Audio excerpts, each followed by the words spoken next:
The Portland is Home team talks real estate. Whether you live here or you're on your way, Audra and Andrew Galler work hard to welcome you home. They make the whole real estate process attainable, educational, and fun. After all, it is the biggest transaction of your life. The Portland is Home team talks real estate. I'm Michelle Odell, your host. And now, Audra and Andrew Galler. Hello, Michelle. Hi, Michelle. Hello, my podcast people. How are you doing today? Great. How are you? I'm doing fabulous. It's good to see you guys. Good to see you. Love it. Well, it's okay. You know, we're all busy. And you moved, which is part of what we're going to talk about in this episode. Yes. Of course, we have Andrew Galler's Market Minute, but mostly what we're going to talk about is that Andrew put out a very intriguing video the other day, like 2 minutes long, and he had some interesting thoughts. I'm going to have him... And as soon as I watched it, I even said to myself, yeah, but what if this doesn't happen? And what if this doesn't happen? What do you have some broad generalizations. And he's like, yes, I know it. It's only a 2-minute video. However, this opens up for us to have a discussion on this show. So it's a 2-minute video, but then we're going to go into detail. And I could point out some of the holes in what he was saying, and then he has some nice rebuttal for me. First thing, it's Andrew Galler's Market Minute. Here we go. What a rush. Yes, the Market Minute. So we are heading towards the end of September and unbelievably October 2023. Right now, we're still in a very interesting market. You can't see my quotation mark fingers working, but that's what I'm doing. So for instance, if we look and compare September 25th, today's date, well, today's the 27th. The last time I ran my reports, the 25th. Month-to-date numbers, this September versus September 2022, there's 16.8% fewer homes on the market right now versus September last year. Okay. There's 18% fewer listings, new listings. So 18% fewer homes coming on the market this September versus last. 27.7%, so let's just call it 30. Almost 30, right? 27.7% fewer homes that closed month to date. 2023 versus 2022. There's 17.4% fewer homes that went pending where sellers accepted an offer. So take that all together and make a snowball out of that, and it equals a lot less activity. Interest rates are over 7%. I didn't look and see what they are exactly now, but they're still what I affectionately call a bajillion percent more than it was not too long ago. So interest rates are high. I'm seeing a lot of demand. I'm going to put some caveats on that word demand. Yeah. We have buyers looking. There's not a lot for them to look at, A.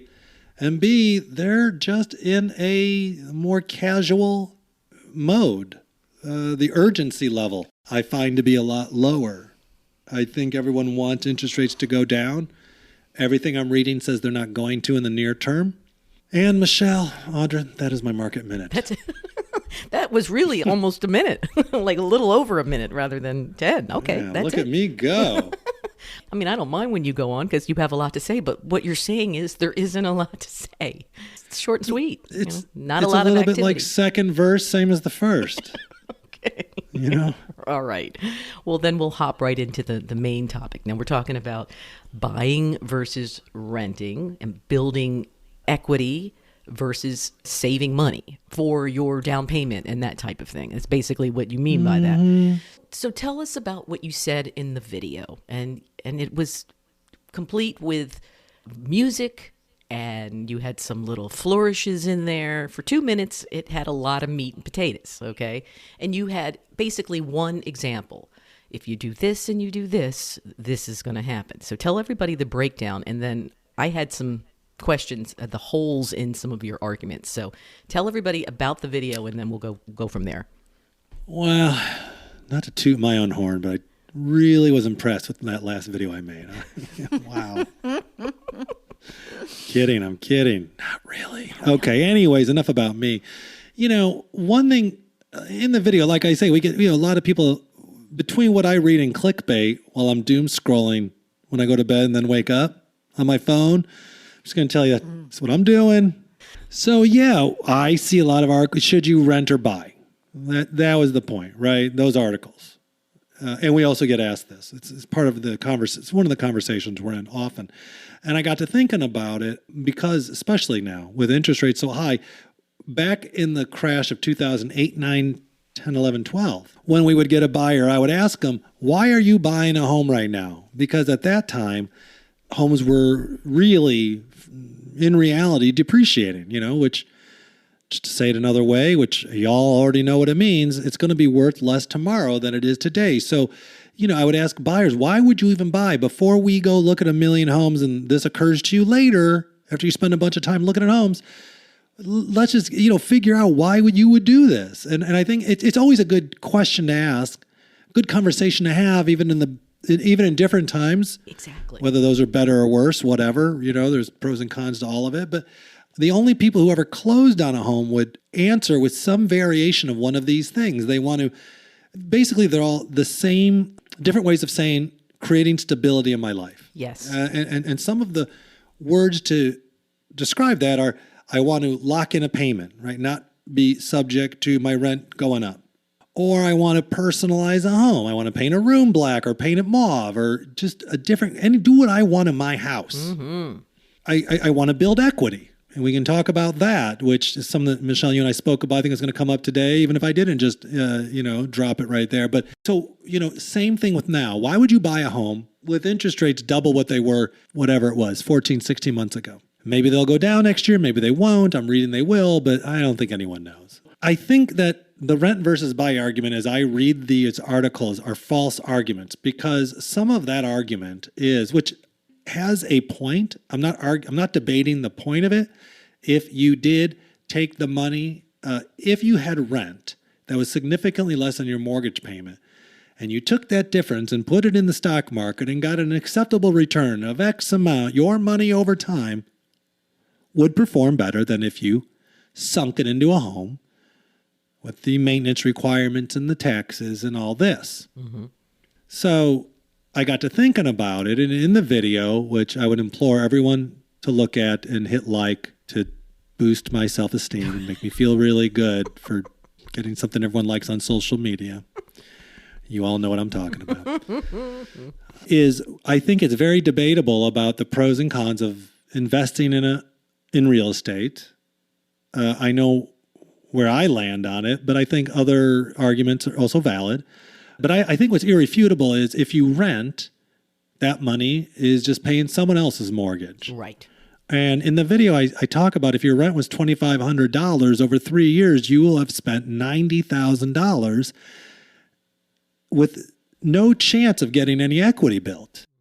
At least when you buy real estate, when Audra and I first bought our first place and our second place, I was thinking in worst case scenario.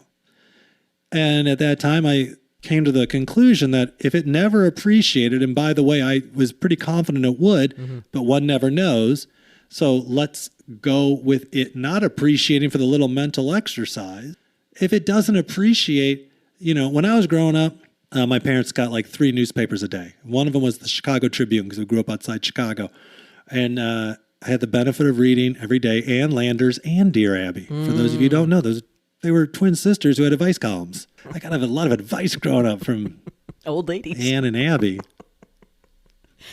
Anywho, one thing that comes to mind was someone would always write in, you know what, I'm not as young as I used to be, but I was thinking about completing this degree, but it's going to take 4 years and I'm already whatever, old. And I forget if it was Ann or Abby would say, well, in 4 years, you're going to be that age anyways. So if you want to get it done, just go ahead and do it. Yes. I thought that stuck with me for, 40 plus years. And I think that was the thing. That's an analogy, right? To like, if I bought a home, which now, gosh, we bought that in 2002 and 2003 or 4. In 30 years, you're all going to be 30 years older. And then the only thing to debate is, are you going to have a house paid off free and clear, or are you going to move or whatever? But like, if you start building equity, then in 30 years, if it doesn't appreciate, and by the way, even if the economy gets bad, it's probably going to come back. And in 30 years, you'll have it paid off. And then you won't have a house payment. Yes, you'll have taxes. I get it. Mm-hmm. But you'll be living somewhere, hopefully you like, mm-hmm. and it'll be your home and no one can take it away. No one can take it out from under you, by renting it, creating stability in life, and ideally generate, having equity. One of the things, anyways, that's kind of the spirit of the video. Right. But you said, okay, so you made a couple of assumptions. You said if you do you have a $750,000 mortgage, and it appreciates 3% for 3 years, you're going to be walking away with, not necessarily cash in your pocket of $70,000 of equity, but it's a number on paper. But what you were saying, it's of course, that's better than renting, which there's no equity whatsoever. However, how do you know for sure it's going to go up 3% every year like that? Okay. I don't know. Yeah. I don't know if it's going to appreciate at all. Right. But I thought 3% is relatively conservative. Okay. And I think it's doable. And where I got that from is I get Zillow sends me market reports for all the zip codes I'm most active in, which is in the, relatively speaking, basically the Portland metro region. They send them to me once a month, all the close-in zip codes. And for starting, I think, April 2022, they started reporting back, they were predicting the next 12 months from that moment in time, depreciation of like somewhere between negative 0.1, 0.1%, up to, depending on zip code, up to like about a 1.5% depreciation. So very minor. And I think that what they were really saying is it's going to be stable and maybe take a little dip. In different places in the country, there's been greater depreciation. I think some of these COVID boom towns saw larger dips. Portland really hasn't gone down that much, mostly buoyed by so many people. I'm not going to get these numbers quite right, but it's something like 42% of all homes in America don't have a mortgage. Of the ones that do, like 60% have mortgages under 5%.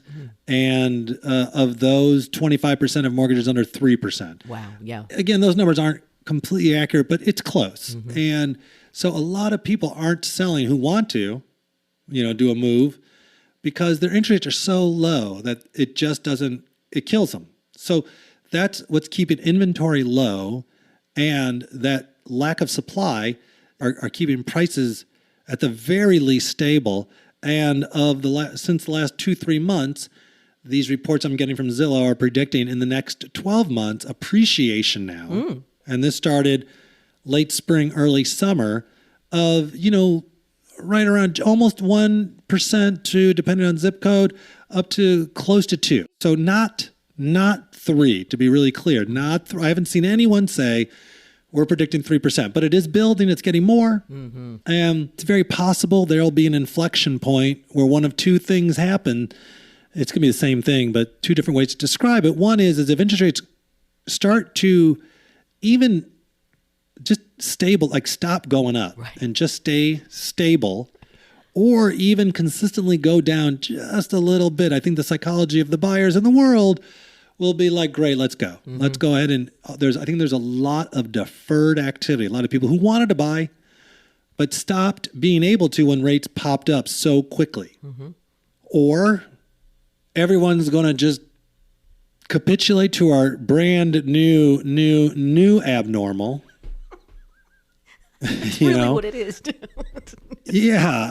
I mean, there's really no precedent for these last 3-4 years ever, as far as I can tell, and everyone's just going to be like, okay, we're just going to do the thing we wanted to do. And, blah, blah, blah. We'll either refi later or we won't. We've said it before on the show, buy the house, date the rate. And, now, I don't know, we might be in this interest rate environment for years and years. Right. We don't know. Right. I mean, who does? So once demand comes back, it's possible that right now is 2009, 10, 2010, 11, 12. Where if we had known 2012 was the bottom, I would have bought as many houses as I could have, and I wouldn't have worried about eating dog food out of a can, because I didn't know the next 10 years were going to be, once in a lifetime, nonstop appreciation of housing values, right? You don't know. You're scaring but I people. do know. You're scaring people saying that. They're like, if I buy a house, I'm going to have to eat dog food. Okay. Now people take you very seriously. I know what you mean. Well, what I mean is future's uncertain. Supply, though, in the Portland metro region, because they're not building subdivisions, there's no land to build on, any significant amount of land, that supply may be constrained for a very long time. What I'm really saying is that if the math on this whole thing is invest in yourself or pay someone else's mortgage, I think is an argument that makes sense. It's not for everybody.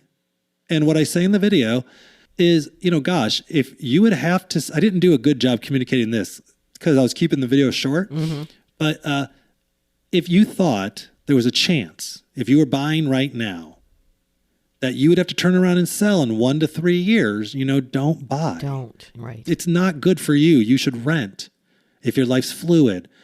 Or maybe you're going to go move across the country to be near family or get away from family or go take a job, or you're in college and so on. Or you don't want to buy or, hold that for rental. But if there's a chance you would sell, then don't buy. Yeah. You're not going to make money because, and the video doesn't address this. I say, $70,000 of equity, which you said it, and I agree with it. It's not money in your pocket, because if you did sell and you did have, and the whole thing worked out, we had 3% a year appreciation, and we calculated this based on compound interest, where you take, 750,000, multiply that by 3%, take that number, multiply that by 3%, take that number, multiply that by 3%, that equals $70,000 of equity, which would not be money in your pocket if you sold, because you still have to pay realtors, there might be some repairs, blah, blah, blah. I get it. There's holes in that. It's not a perfect argument. It's just trying to make the case that there's a chance you would build equity. And I think if you had as I said in the video, 5 to 7 or 10-year hold, I don't see how you don't get equity. Yeah, exactly. Because every article I read right now talks about how we have a housing shortage and it's endemic.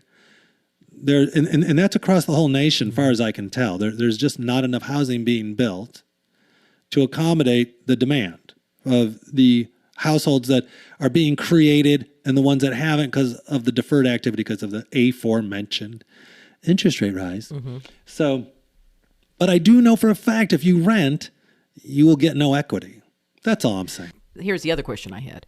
So you have like a budget helper. You have like someone's like, okay, we want to buy a house.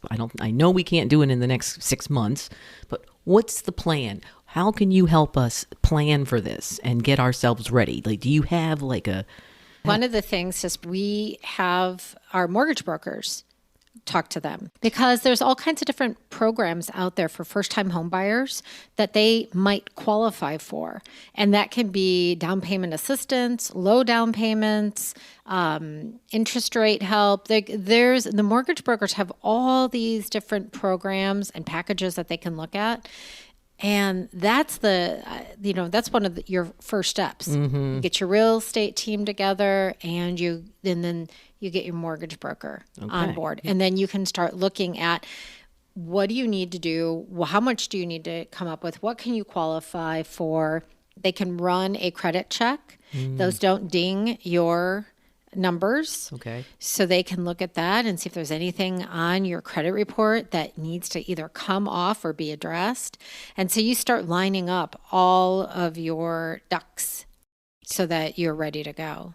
You got to make the first call. You got to call somebody like these guys right away if that's what's on your mind. And don't try to like read the internet and go it alone. You don't look at WebMD when you have a sore throat, because you don't want to find out that you have, even though you probably don't. One thing I would chime in on about that, and I forget, I believe we've spoken about this before in past episodes, is buying down your rate. Because, the term I use is, we're all payment sensitive. We all have a housing budget. And, let's get that said out loud first. We sit down with our buyers and do a buyer consultation meeting. What kind of home you looking for? What's your payment? We don't really try to get down to how the payment translates into a sales price. I leave that to the mortgage broker, because they're better at it, and that's their lane. But I think where is our lane is consulting about your payment and what we can do about it. Because one advantage of right now is, if anybody is looking for silver linings, and frankly, Michelle, I appreciate you taking the time to, talk about this with us, because there are, again, there are holes in the argument I pose on the video that we could shoot holes in. But it's more about finding the solution to the problem of it's either the process is too overwhelming or I can't afford it. And a lot of people can't at these interest rates. However, with the market being slow, there are sellers out there who've been on the market and are ready to sell and will bend. And what I mean is they can pay the buyer's closing costs and rate buy down. So if you're being quoted 7.25, we can explore and ask the seller to pay interest, prepay that interest rate so that you as the buyer might be able to have your payment calculated at 5%. So obviously we can't guarantee that'll work on every deal, but we can guarantee is that we can look into it and find out if that would be a solution to help get into the home while the market is slow and sellers are willing to negotiate. Because if the market changes, the only way it's going to go, hopefully, is up. When activity picks back up, it's going to be, it could result in a really frenetic situation again, like 2021, where, Right. I mean, we've spoken about this before. We've been in bidding wars with 60 people. It was No repairs, no appraisals. We called it the Thunderdome, I think. It was just It was totally Thunderdome. Man, swinging around that gym with a chainsaw. It was nuts. I mean, I still got PTSD. Like I'm still recovering from this, It might not work for you, but it can't hurt to have a half an hour conversation with Andrew and Audra just to find out. And then if it can't work for you, then you can kind of get it off your table and think about maybe put it down 100%. for 2 years from now. And then you can put it back on the calendar and say, okay, now I'll stress about this. But to have that underlying stress of being a renter, I lived most of my life that way. And you would pay that check checks. You would pay that money every month and you would be like, God, this could be, going towards my own home. It's very frustrating. And I feel really bad for a lot of the, 30-year-olds, 40, younger 40-year-olds that are just would love to paint their walls, whatever, and, have that stability. So I think that's why you just have to make that call. Yeah. You have to just make the call. Start seeing, what options are out there for you that work for you. Doesn't mean you have to buy. Doesn't mean you have to do anything. You just have to start the conversation. Right. We'd love to talk to you. Yeah. Yeah. And you're not obliged. Definitely. You're not obliged to anything. They're just going to give you No obligation. Yeah. All right. They're just going to give you information that's going to be helpful. You are also, you sell real estate, you buy real estate, and you are also landlords and have your own property management sector now. What's any interesting news on that front, Audra? Anything going and the design portion of your business? How's that going? Yeah, She's busy. Yeah, we're busy. We're busy. Could tell. I think the increase in interest rates has caused everyone to come to the forefront and want to just remodel their own home that they're in because they can't or don't want to move on these interest rates, which I do still say, it's easy for me to say, don't look at the interest rates so significantly, but there is some truth behind the interest rates will ebb and flow. They will go, they're predicting that they are going to go down once the Fed feels that everything has stabilized, but you can always refi. And that's that's really great. So I wouldn't stop that. But yeah, we're busy on the design side. We are we could probably get maybe one more job in this year, but we're pretty booked out until about November. Wow. And looking for next year. So if anyone is out there thinking that they need a refresh, please reach out. And then on the property management side, it's growing. I had a number in my head. We hit that number. We get a lot of inquiries, and it's great. I have a wonderful team. My main gal is phenomenal at this, and it's great. It's really great now because there's a lot of people who couldn't sell the homes for what they needed, but need to rent it. And so we were able to come in and help them on that side as well. That's been a really, we thought of doing this property management for years and years, and we just didn't want to because it is a lot of work. But we have 20 years of experience of doing it. Right. And so we finally came to the conclusion, why not? There's a lot of our clients who just needed the help, and we were there. Right. And so we go above and beyond because that's just what we do, and we love it. Yeah. And we love it. It's Yeah. I love getting places rented and taking the stress off of our clients and being the ones that deal with it all. It's like that passive income. It's just somebody else is doing the work. You pay your little fees out, and then you're just cruising with that extra money coming in. Have you two bought any new properties in the last few months, the last 6 months? You're not afraid of the interest rates or anything, or We're not. Okay, you're just And staying. we did. Oh, you did. We're not. We did. No, yes and no. Like I said, shop your rate. We shopped our rate, and we're quite significantly under what the going retail rate is. There's tricks to get your rate down, lots of different tricks. Some are really well known, some are less known. You can get it down into the low sixes for sure. Yeah. I mean, if you qualify, like I'm not going to say for sure because I don't know everyone's situation, but That's right. you can get them down pretty easily. And yeah, we did it because the bottom line at the end of the day, owning real estate is a great way to produce wealth for Right. yourself, your family. And honestly, when the rates were super low and it was, what'd you call it? Thunderdome? That is for me, that was a terrifying time to buy because you gave away everything and you were paying way over. So you still it all evens out, I feel like, in the end. Right. And I think this is a great time to buy because for the most part, you're not in big bidding wars. There are a few still out there, believe it or not, but there's a lot that aren't. And if you're looking to get into a home and you need some help, you could do a buy down in negotiations, try to get a buy down for yourself on your rate. And don't have the stress of having to see a house for 2 seconds and having to write an offer. Right. Or you'll lose And it. not even knowing anything about the neighborhood or the house or, all this stuff. Yeah. I think it's a great time. So we bought. So we took advantage of this time. And you are in a new home, and it's completely different. Tell everybody a little bit about where you were living, and then tell us about where you're living now. Is that because I know it sounds like age, at least the age difference is huge.